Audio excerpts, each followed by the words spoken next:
បងប្អូនកំពុងតែមានបញ្ហារោគសញ្ញាក្រពះពោះវៀនរ៉ាំរ៉ៃចុកឆ្អល់សៀតណែនពិបាកក្នុងការរំលាយអាហារមានអាការៈរាងកាយខ្សោយអាសាវិលមុខពិសេសពិបាកក្នុងការបដូរបង់ពេលខ្លះរាកពេលខ្លះក្តៀនអាការៈទាំងអស់នេះនឹងបាត់ទៅវិញងាយៗបងប្អូនគ្រាន់តែញ៉ាំជាមួយនឹងម្សៅ Namba 4 in 1ដែលមានសារធាតុផ្សំពីចេក Namba ចាស់មើមរមៀតពោតបារាំងនិងម្សៅសាគូសសារធាតុទាំង4មុខនេះសុទ្ធតែជាបន្លែផ្លែឈើធម្មជាតិហើយដោយបងប្អូនបានដឹងចឹងថាផ្លែចេកគឺជាឱសថម្យ៉ាងឬក៏ផ្លែឈើម្យ៉ាងដែលជួយឲ្យកាពះពោះវៀនដំណើរការបានល្អហើយអាចព្យាបាលកាពះពោះវៀនយ៉ាងមានប្រសិទ្ធភាព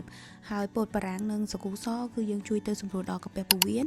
មានសារធាតុជួយទៅប្រឆាំងអុកស៊ីតកម្មការពារពីការរលាកការដំបៅជាពិសេសជំងឺមហារីកទៀតផងហើយនៅពេលដែលបងប្អូនប្រើប្រាស់ជាមួយនឹងផលិតផលរបស់យើងមួយថ្ងៃអាចធ្វើម្ដងឬក៏ពីរដងឲ្យបងប្អូនញ៉ាំពេលព្រឹកមុនអាហារពេលព្រឹកនិងពេលយប់មុនចូលគេង30នាទីបងប្អូននឹងទទួលបានអារម្មណ៍ថាធូរស្រាលម្ដងបន្តិច